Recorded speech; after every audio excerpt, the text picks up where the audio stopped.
Shalom, Shalom. Shalom. berjumpa kembali bersama kami The Same Ministry. Kami adalah para awam yang senang mempelajari kitab melalui pelajaran Soal Sabat. Dan dalam minggu ini kita akan mengakhiri Soal Sabat kita dalam triwulan ini dan kita menuju ke pelajaran 12 dengan judul Membagikan Dia. Dan kita akan mempelajarinya bersama-sama dan kedua panelis sudah hadir di sini untuk kita memperbincangkannya bersama-sama. Sebelum kita mulai, kita akan berdoa. Mari kita berdoa.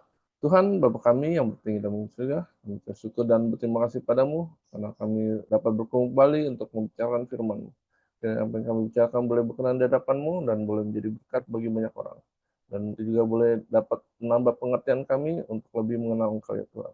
Terima kasih ya Tuhan, terpuji nama-Mu, di dalam nama Tuhan Yesus kami doa. Amin. Nah, di dalam minggu ini, saya akan membacakan ayat hafalan, diambil dari Yesaya 50 ayat 4. Tuhan Allah telah memberikan kepadaku lidah seorang murid, supaya dengan perkataan aku dapat memberi semangat baru kepada orang yang letih lesu. Setiap pagi ia mempertajam pendengaranku untuk mendengar seperti seorang murid. Dan hari ini kita akan mendengar sebuah cerita yang menarik nih ya. Di suatu pagi ada seorang pendeta, sebut saja pendeta Ji namanya. Dia sangat sibuk banget. Dia bangun pagi, dia mempersiapkan pelajaran sholat Sabat dan khotbahnya, dan di sore Sabatnya dia akan memimpin penginjilan dan ia meraih kunci keluar lalu maju kencang. Nah, ia mengenakan mobil, mengemudi melalui lalu lintas kota. Tapi dia kesel karena di hari Sabat pagi itu tiba-tiba banyak orang ada di jalan raya gitu kan. Jadi dia kesel gitu. Kenapa gitu? Bisa banyak orang, nanti saya telat lagi nih ke gereja gitu kan. Nah, tiba-tiba ketika dia mengendari mobil, ada mobilnya disalip sama orang. Nah, tentu kita juga sebagai manusia tentu kesal ya kalau jika kita mau buru-buru tapi tiba-tiba ada yang menyalip kendaraan kita kan. Pasti kita marah-marah gitu kan. Mungkin ngomong yang nggak benar gitu ya mungkin ya.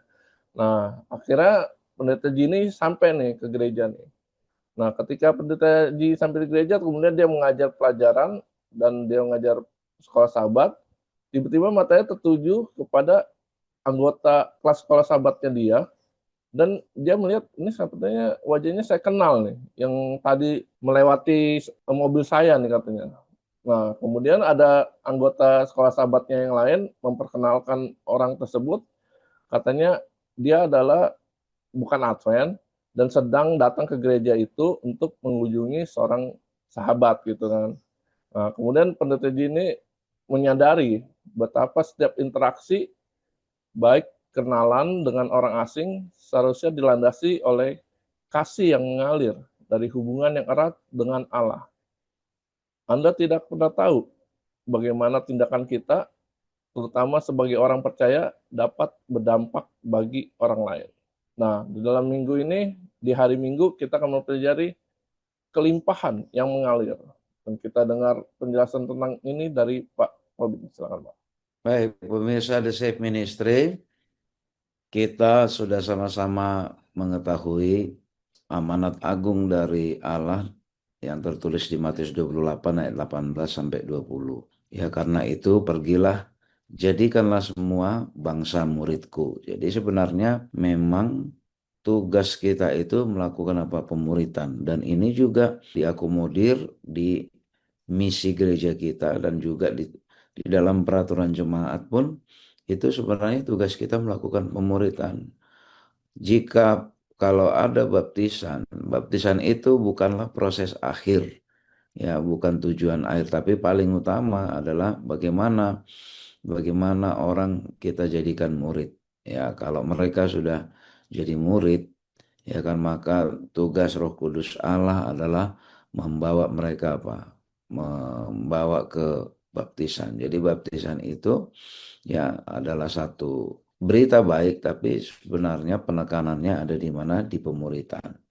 Nah, dikatakan bahwa siapapun kita yang sudah mengalami menerima hidup baru, semua kita dipanggil menjadi saksi. Tidak boleh ada yang diam-diam. Tapi sering sekali kita menganggap bahwa menjadi saksi itu bukan sesuatu yang penting. bisa saja ya kenapa orang takut menjadi saksi atau membicarakan firman Tuhan karena mungkin banyak di antara kita berpikir bahwa harus berkhotbah, harus mengajar, membuat KKR.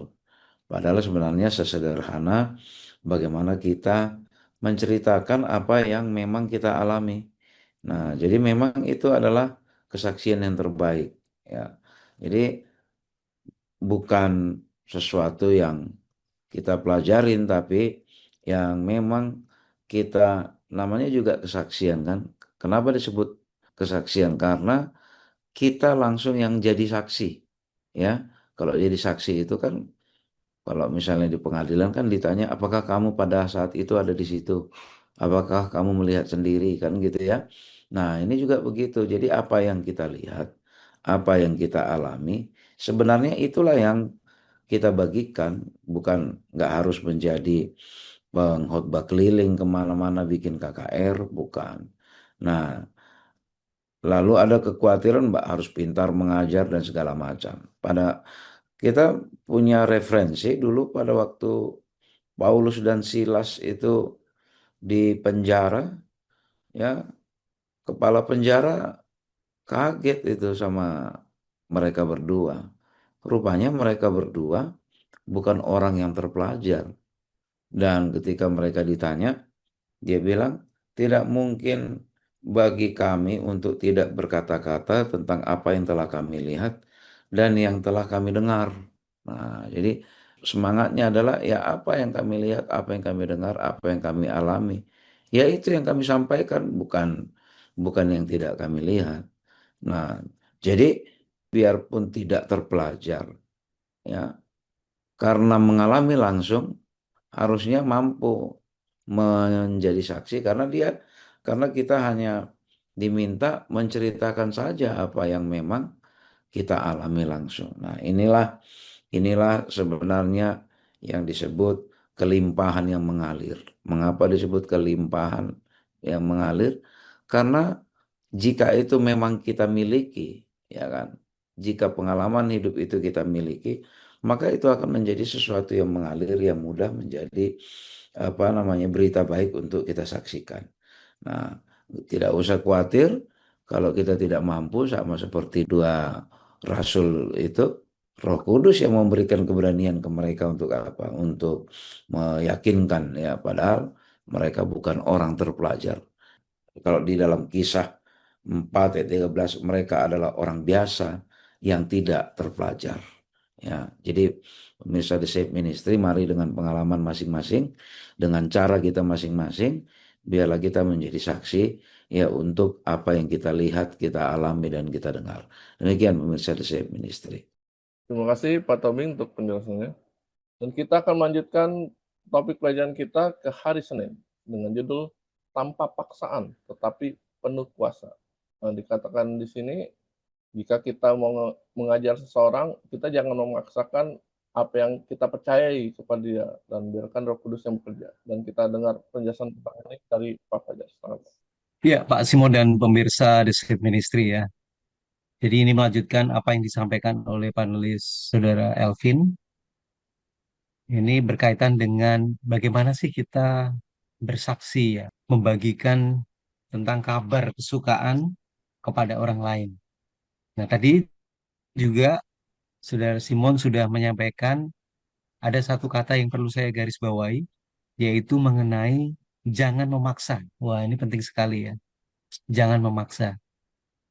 Ketika Yesus melihat orang banyak, kemudian tergerak hatinya, maka muncul ada satu belas kasihan kepada mereka. Mereka merasa lelah, terlantar seperti domba yang tidak bergembala. Jadi dasarnya itu adalah karena bentuk kasihan ya. Rasa kasih yang muncul melihat orang banyak itu membutuhkan sesuatu yang tidak mereka miliki. Ada satu ayat ya yang perlu kita coba kupas yaitu dalam Matius 4 ayat yang ke-23, 24 dan 25. Ini ayat menceritakan bagaimana pelayanan Yesus di atas dunia itu betul-betul dibutuhkan oleh orang banyak. Dan ini berkaitan sekali ya dengan kabar kesukaan yang perlu dan patut kita sampaikan kepada orang banyak. Mari kita baca dalam Matius 4 ayat 23. Yesus pun berkeliling di seluruh Galilea. Ia mengajar dalam rumah-rumah ibadat dan memberitakan Injil kerajaan Allah serta melenyapkan segala penyakit dan kelemahan di antara bangsa itu. Kalau kita mengacu melihat dari ayat yang ke-23 ini ya Pak Simon ya. Jadi Yesus itu mengajar ya, menggunakan tempat ibadah untuk mengajar, memberitakan Injil kebenaran Allah kepada mereka. Tapi bukan hanya mengajar saja Pak Simon, tapi justru melenyapkan segala penyakit dan kelemahan dari bangsa Yahudi. Jadi selain daripada dia memberitakan Injil kerajaan, dia juga menyembuhkan berbagai penyakit. Ayat yang ke-24, maka tersiarlah berita tentang dia di seluruh Syria dan dibawalah kepadanya semua orang yang buruk keadaannya, yang menderita berbagai penyakit dan sengsara, yang kerasukan, yang sakit ayan, dan yang lumpuh, lalu Yesus menyembuhkan mereka. Jadi berita mengenai kehadiran Yesus di rumah-rumah ibadat dan keberhasilan dia menyembuhkan segala banyak penyakit, ini nih tersiar tersiar luas ke berbagai penjuru sehingga banyak orang yang berbondong-bondong mencari dia.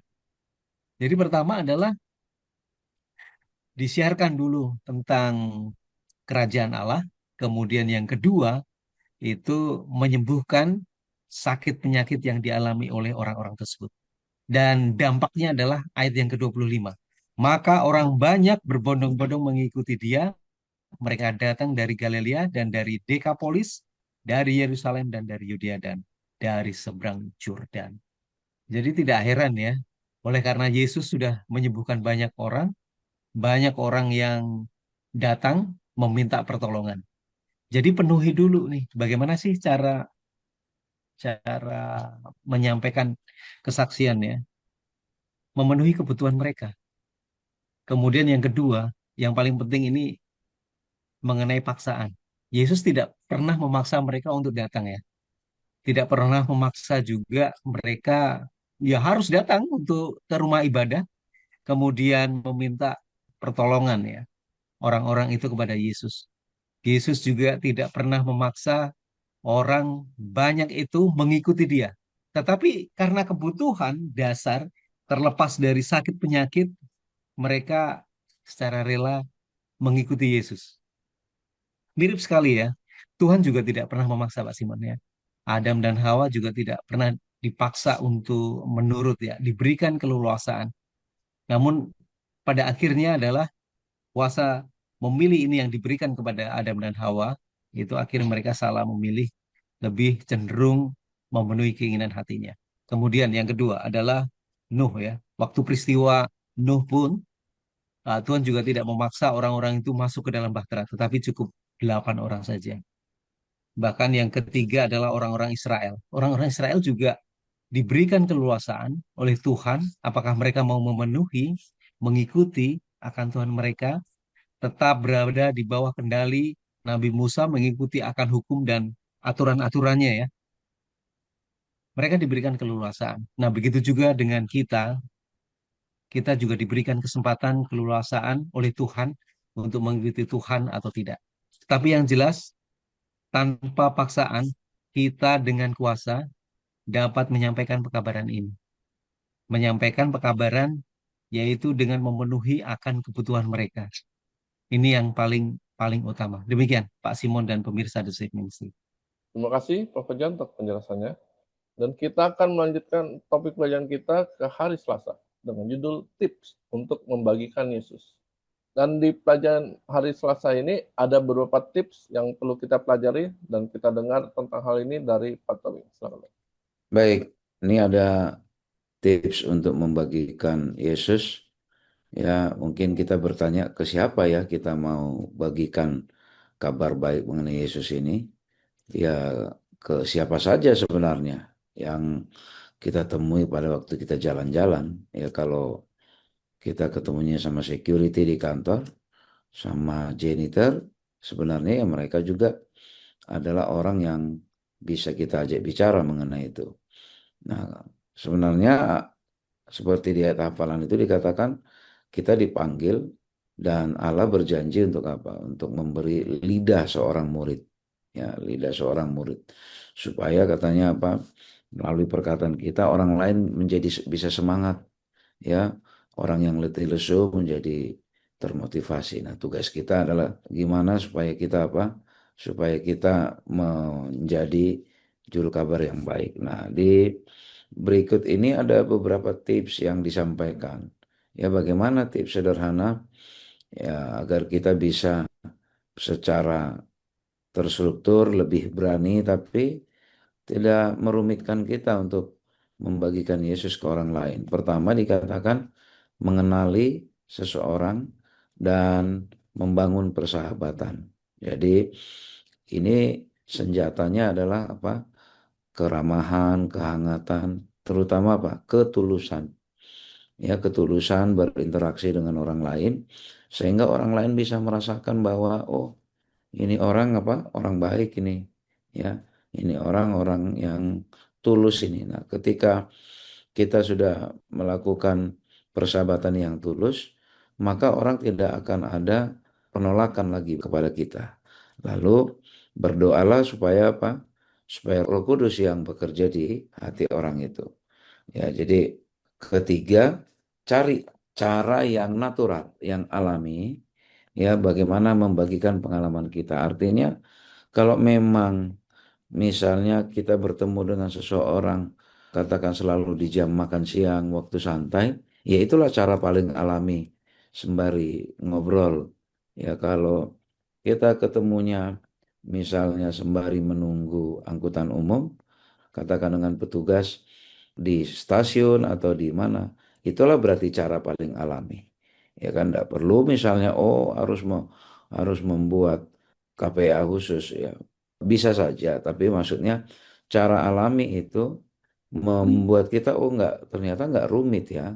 Kalau harus mengundang ke KPA, mengundang langsung ke gereja kan belum tentu waktunya juga cocok. Lalu cari cara gimana dengan persahabatan kita ini kita juga bisa terkoneksi dengan temannya dia ya, dan juga bagaimana dia kita bisa hubungkan sama anggota gereja kita. Lalu bisa saja orang yang kita temui itu punya kebutuhan-kebutuhan yang khusus dari mereka. Ya katakanlah mungkin setelah bercerita, oh ya dia bilang orang tua saya sakit atau anak saya lagi berjuang untuk mendapatkan sekolah dan segala macam. Nah, itulah kebutuhan yang khusus dari orang itu. Maka kita doakan, kita sampaikan bahwa saya ikut mendoakan untuk itu. Lalu bahkan kalau memungkinkan, ajak sama-sama berdoa untuk itu. Lalu ketika kita sudah bangun itu semua, maka secara natural nanti akan ada waktunya kita itu melihat kapan peluang yang tepat untuk bertanya ke dia. Apakah dia mau belajar lebih dalam, belajar Alkitab lebih dalam, atau bahkan ya mungkin bisa saja akhirnya kita bertanya apakah dia bersedia seandainya apa? Seandainya belajar pembelajaran yang dia ikuti atau sharing-sharing yang dia ikuti itu disempurnakan dengan menerima baptisan, itu akan ada waktunya. Jadi jangan belum kenal belum apa-apa sudah langsung menawarkan oh, mau nggak jadi Advent, jangan langsung begitu kan. Nah yang terakhir lagi ya, tips yang paling terakhir, tindakan kita harus menunjukkan milik siapa kita. Nah kita jadi teringat kembali kepada ilustrasi yang diterangkan oleh Pak Simon di awal tadi. Bagaimana pendeta itu mau menjadi saksi kalau ternyata pas di jalan rupanya dia menunjukkan perilaku yang tidak baik dengan pengendara yang lain. Pas ketemu loh, ini bukannya yang tadi, istilahnya bukannya yang kita ribut di jalan tadi kok tiba-tiba ketemu di gereja. Gimana gimana tindakannya menunjukkan milik siapa dia. Nah, ini yang paling penting. Jadi memang akhirnya ya ujung-ujungnya adalah bagaimana hidup kita itu menjadi apa? Menjadi khotbah yang hidup bagi orang lain. Nah, inilah tips untuk membagikan Yesus. Seharusnya dengan ini tidak ada orang yang tidak tahu bagaimana menjadi saksi. Tidak ada lagi orang yang tidak berani bagaimana menjadi saksi karena kita hanya membagikan apa yang kita punya. Ya kan, kalau orang Inggris bilang, you give what only you have. Jadi nggak mungkin kita berikan yang kita tidak punya. Jadi apa yang kita punya? Pengalaman hidup itu. Nah, kalau kita tidak punya pengalaman hidup dengan Yesus ya memang jadi bingung apa yang mau disaksikan. Nah, inilah ya yang menjadi tips sederhana yang menjadi motivasi bagi kita untuk dengan cara masing-masing kita bisa apa? Bisa senang membagikan siapa sebenarnya Allah yang kita sembah itu. Demikian pemirsa The Shape Ministry. Baik, terima kasih Pak Tobing untuk penjelasannya. Dan kita akan melanjut topik pelajaran kita ke hari Rabu dengan judul Anak yang Tersesat. Dan di dalam pelajaran hari ini, Tuhan tetap mencari orang-orang yang menjauh daripadanya. Dan kita dengar penjelasan lebih lanjut dari tentang hal ini dari Pak Fajar. Ya, Pak Simon dan pemirsa The Same Ministry ya. Kalau kita lihat siapa-siapa saja yang perlu kita sampaikan pekabaran harapan ini ya, tentang kerajaan Allah, tentang Yesus yang penuh kasih. Nah, ini adalah anak yang sudah tersesat ya. Banyak orang yang mungkin yang mengenal ya rasa sakit, penderitaan karena mereka memiliki anak yang meskipun kita besarkan di dalam rumah tangga kita secara rohani, tapi mereka malah justru menjauh dari hubungan mereka dengan Tuhan. Dan ini menjadi satu problem ya. Banyak orang tuanya yang ya sedikit memaksa untuk anggota keluarganya supaya bisa datang ya, hadir, berbakti, tapi dengan paksaan. Yang pada akhirnya adalah anak tersebut merasa ya kenapa hidup saya harus dipaksa mengikuti orang tuanya ya. Yang ada adalah mereka selalu berontak dan akhirnya mereka meninggalkan dan menjauh kepada Tuhan. Nah, inilah menjadi satu target bagi kita untuk menyampaikan pekabaran kepada anak-anak tersebut atau orang tersebut ya. Dicontohkan di dalam Yeremia 31 ayat 16 dan 17. Ini bagus sekali nih nasihatnya. Cegahlah suaramu dari menangis dan matamu dari mencucurkan air mata. Sebab untuk jerih payahmu ada ganjaran. Demikianlah firman Tuhan. Mereka akan kembali dari negeri musuh, masih ada harapan untuk hari depanmu. Demikianlah firman Tuhan, anak-anak akan kembali ke daerah mereka. Jadi alih-alih kita mungkin menangisi, meratapi akan apa yang terjadi, anak-anak yang sudah meninggalkan Tuhannya ya. Tetapi di situ jangan menyerah bahwa firman Tuhan itu akan memberikan satu harapan bagi kita. Mereka pasti akan kembali. Doa yang terus-menerus doa orang-orang tua itulah yang akan yang akan membuat anak-anak tersebut itu bisa kembali lagi, ya, kembali lagi. Dan banyak hal yang bisa kita lakukan ya, bukan saja kita berdoa ya, tetapi melalui komunikasi yang dijalin terus-menerus dengan anak-anak yang mungkin barangkali mereka jauh dengan Allah, itu menjadi satu harapan bagi kita. Jadi kita juga diminta mesti paham akan ini semua ya, bahwa kita punya satu tanggung jawab ya kepada segenap anggota keluarga, kemudian anak-anak kita, saudara-saudara, kakak, adik, bahkan orang tua, agar mereka tetap dekat dengan Tuhan. Seperti halnya pikiran Allah terhadap orang-orang seperti itu, yang bukan hanya sesat ya, melainkan Allah melihat ada satu kasih dan ketulusan. Bahkan Allah berkata bahwa hatinya sebetulnya merindukan mereka juga ya. Dan dia sangat menginginkan mereka untuk kembali kepadanya. Dan belas kasihnya itu sangat besar. Tuhan saja bahkan masih mau menerima ya orang yang sudah tersesat, yang sudah jauh ya. Apalagi kita yang memiliki satu hubungan yang sangat dekat ya. Darah kandung kita sendiri tentunya kita juga masih mau menerima apabila mereka mau datang kepada Tuhan ya, datang kepada Tuhan. Jadi pelajaran yang bisa kita ambil, jangan pernah menyerah pada saat kita melihat mungkin anggota keluarga kita jauh dengan Allah. Tugas kita juga perlu menyampaikan, memberikan satu harapan, mendoakan mereka supaya mereka akan tetap kembali. Seperti halnya dengan Tuhan juga menginginkan umatnya untuk kembali, mau menerima, memberikan maaf, mengampuni mereka. Tentunya kita juga sebagai orang tua, saudara, atau anggota keluarga menginginkan anggota keluarga yang lain, sahabat teman kita yang barangkali sudah jauh dari Tuhan. Nah, kita perlu untuk menggandeng mereka untuk kembali kepada Tuhan. Demikian, Pak Simon dan pemirsa The Safe Ministry. Terima kasih Pak Fajar untuk penjelasannya. Dan kita akan melanjutkan topik pelajaran kita ke hari Kamis. Dan judul ini bahwa mereka kembali masih menyambung dengan judul yang hari Rabu tadi ya. Kita tentu pernah ya, kita merasa lemah iman ataupun apa, tapi dikatakan di sini bagaimana kita bisa kembali kepada Tuhan. Dan kita dengar penjelasan tentang hal ini dari Pak Fajar. Ya, Pak Simon, ini masih berkaitan ya dengan pelajaran sebelumnya. Bagaimana sih kita bisa membawa mereka itu kembali kepada Tuhan ya? Ya, tentunya kita semua pernah mengalami ya masa lemah dan goyah dalam perjalanan iman kita di atas dunia ini bersama-sama dengan Tuhan ya. Masa-masa kita berada ada di bawah, kemudian kita ada di atas ya. Bahkan kita mungkin tidak setia kepada Tuhan ya, ataupun saudara-saudara kita, anggota keluarga kita ada yang ya mereka mungkin lemah, mereka jauh ya, suam-suam kuku ya. Apa yang membuat kita bisa membawa mereka kembali? Ini pertanyaan dasarnya nih, Pak Simon. Bagaimana kita bisa mengembalikan mereka memiliki satu hubungan yang sangat erat dengan Tuhannya? Ada beberapa nasihat yang terbaik ya. Yang pertama, poin yang pertama itu adalah kesaksian hidup kita, yaitu tindakan kita ya. Yang pertama, yang kedua kata-kata. Jadi ada satu tindakan kita, kemudian kata-kata kita, serta doa-doa kita ya, bagi pasangan atau mungkin bagi anak kita, saudara-saudara kita, orang tua, dan lain sebagainya ya, yang telah jauh ya daripada Tuhan. Tentunya dengan tindakan kita, kata-kata kita, serta doa-doa yang terus-menerus, itu bisa itu, Pak Simon, bisa mengubah akan hidup dan masa depan mereka yang sudah jauh daripada Tuhan.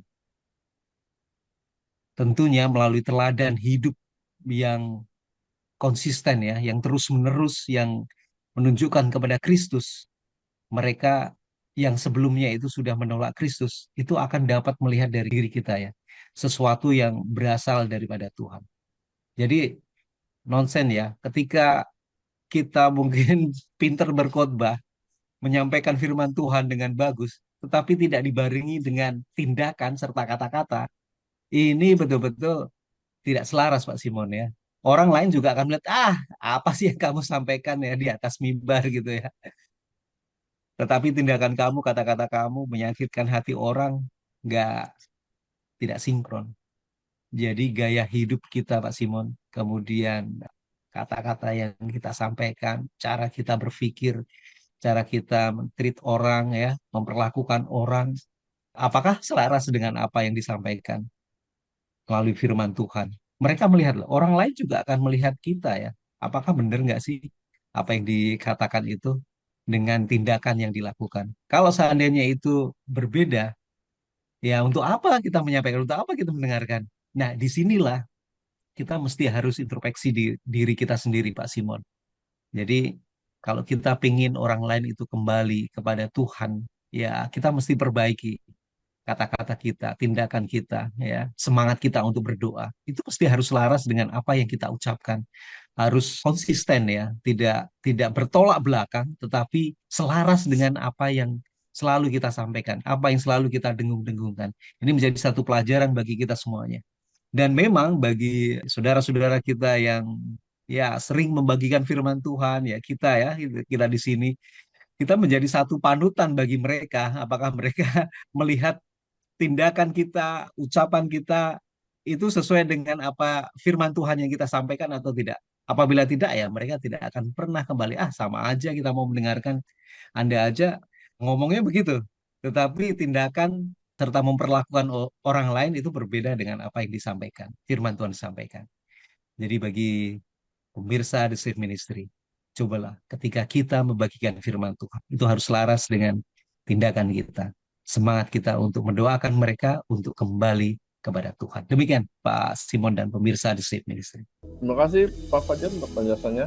Tidak terasa kita akan mengakhiri pelajaran kita dalam minggu ini dan kita dengar Pak Tobing untuk merangkumkan apa saja yang telah kita pelajari.